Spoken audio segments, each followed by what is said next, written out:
Bhim army के दो नेताओं की बातचीत का कथित ऑडियो वायरल हो रहा है। इसको लेकर अब परशुराम सेना का बयान सामने आया। ये ऑडियो भीम आर्मी के नेता देशराज धारिया और आजाद समाज पार्टी के पूर्व पदाधिकारी सौरभ जाटव के बीच बातचीत का है, जिसमें दोनों के बीच एफआईआर में फरियादी बनने और रुपए के लेन देन करने पर चर्चा हो रही है। हालांकि न्यूज 18 इस वायरल ऑडियो की पुष्टि नहीं कर रहा, लेकिन इसी ऑडियो के आधार पर परशुराम सेना के जिला अध्यक्ष देवेश शर्मा ने आरोप लगाया है कि बीते एक साल से फर्जी एफआईआर कराकर SC/ST एक्ट के जरिए सरकार से आने वाले रुपए की बंदरबांट हो रही है।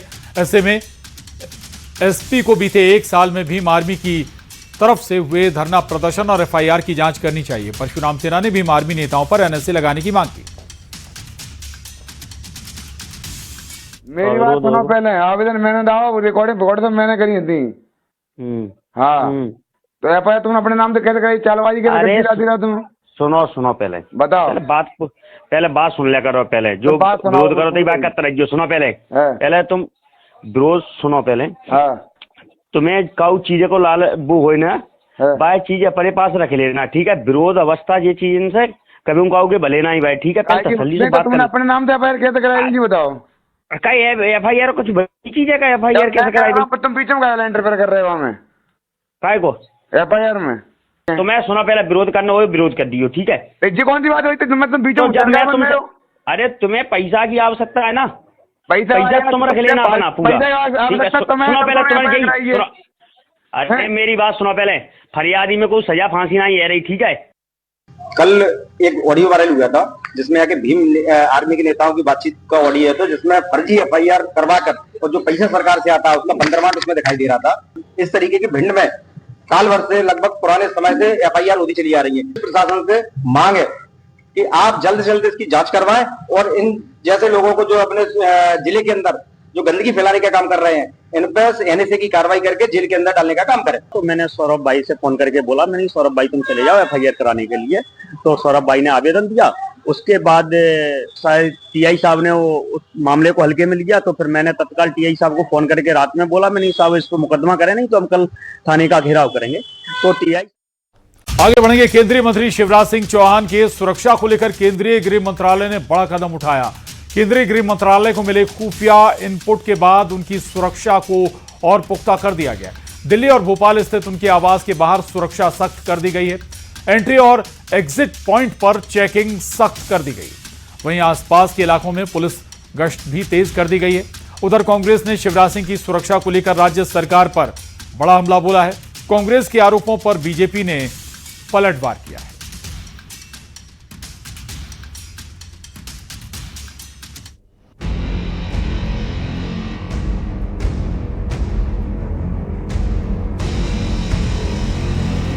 केंद्रीय मंत्री शिवराज सिंह को कैसा खतरा? अचानक गृह मंत्रालय क्यों हुआ अलर्ट?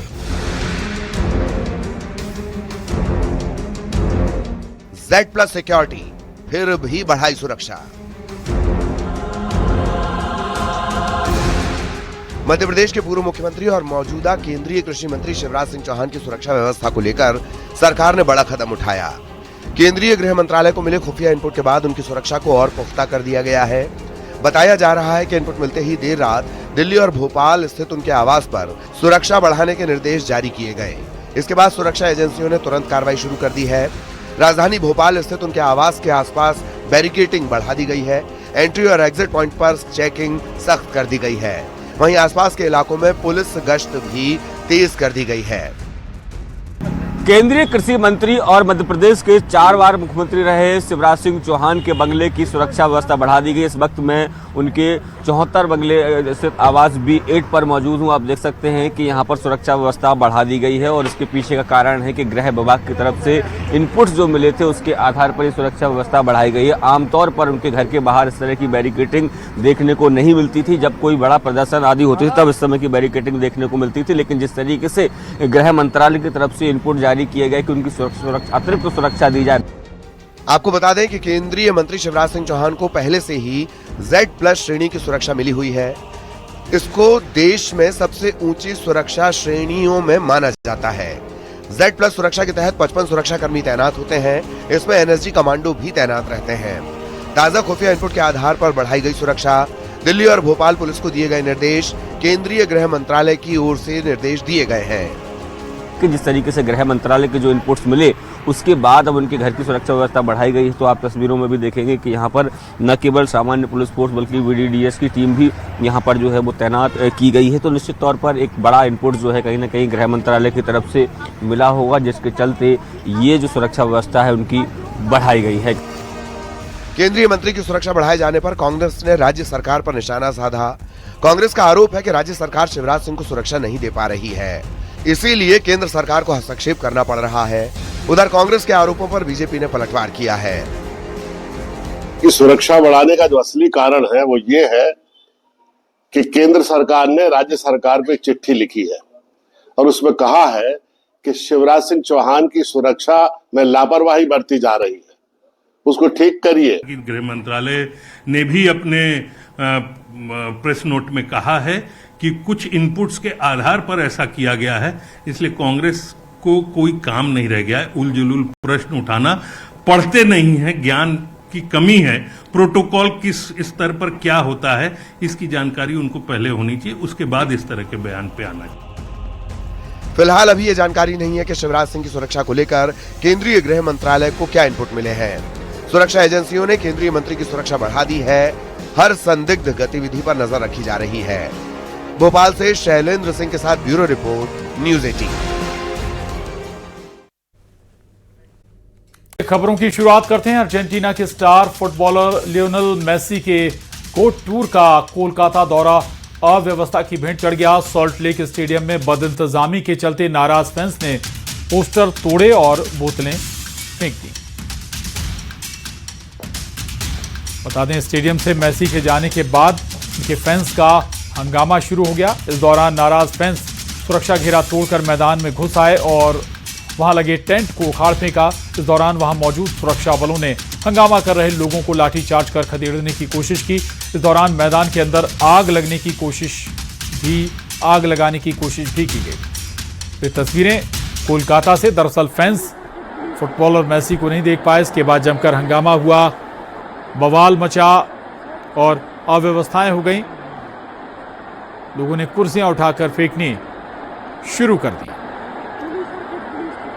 दरअसल कोलकाता में भारी संख्या में फुटबॉलर प्रेमी हैं और एक बड़े आयोजन में यहां पर फुटबॉलर मेसी आए हुए थे, लेकिन बहुत सारे फैंस मेसी को नहीं देख पाए। समय से पहले मेसी निकल गए, लियोनेल मेसी, और इसी की इस बात से नाराज लोगों ने मैदान पर उतरकर ही जमकर बवाल काटा, हंगामा किया और इसकी ये तस्वीरें सामने आई हैं। तोड़फोड़ भी की गई है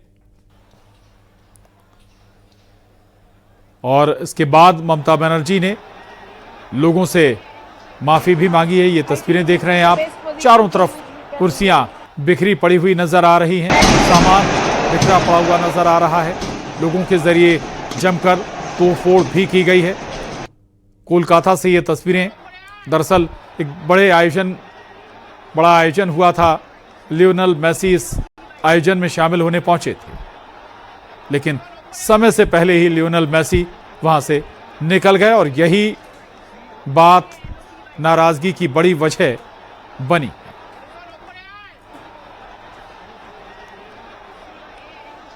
तीन तस्वीरें आपके टीवी स्क्रीन पर हैं कोलकाता से, जहां पर ये देख सकते हैं आप, बीच वाली जो तस्वीर है लियोनेल मेसी पहुंचे थे, लेकिन स्वाभाविक है कि संभव उन्होंने पूरे ग्राउंड में घूमकर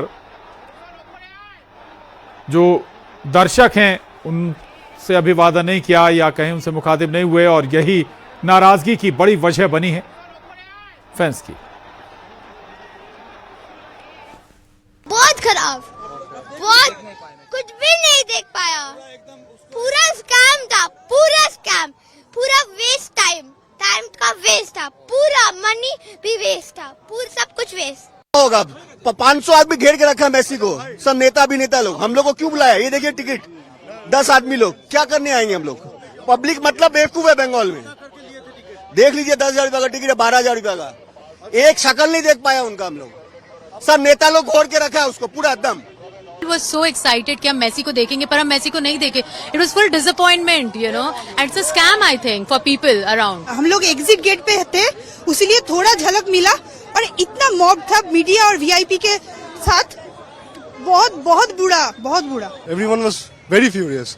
I have nothing to say. I need Shatadru to give us the answer. We want the refund. We want the refund. और कोलकाता हंगामे पर सीएम ममता बनर्जी का पोस्ट आया है. कोलकाता हंगामे को सीएम ममता ने मिसमैनेजमेंट करार दिया है. बंगाल सरकार ने इसके बाद जांच समिति का गठन कर दिया है. कोलकाता हंगामे पर जांच समिति बनाई गई. रिटायर्ड जस्टिस की अध्यक्षता में जांच कमेटी का गठन हुआ है और जांच कमेटी में 3 सदस्य शामिल किए गए. लियोनेल मेसी और खेल प्रेमियों से माफी मांगती हूं, ये कहा है मुख्यमंत्री ममता बनर्जी ने. मैं स्टेडियम आने वाली थी, वो ये भी कहती हुई नजर आ रही हैं कि बड़ा आयोजन दरअसल कोलकाता में हुआ था और उसके बाद मैदान में जमकर हंगामा हुआ, जमकर बवाल हुआ, लोगों का गुस्सा फूट पड़ा जब मेसी को वो नहीं देख पाए. दरअसल लोगों का ये आरोप है कि मेसी को दर्जनों लोग घेरे हुए थे, वीआईपी और पॉलिटिशियंस, इसलिए उन्हें मेसी को देखने को नहीं मिला.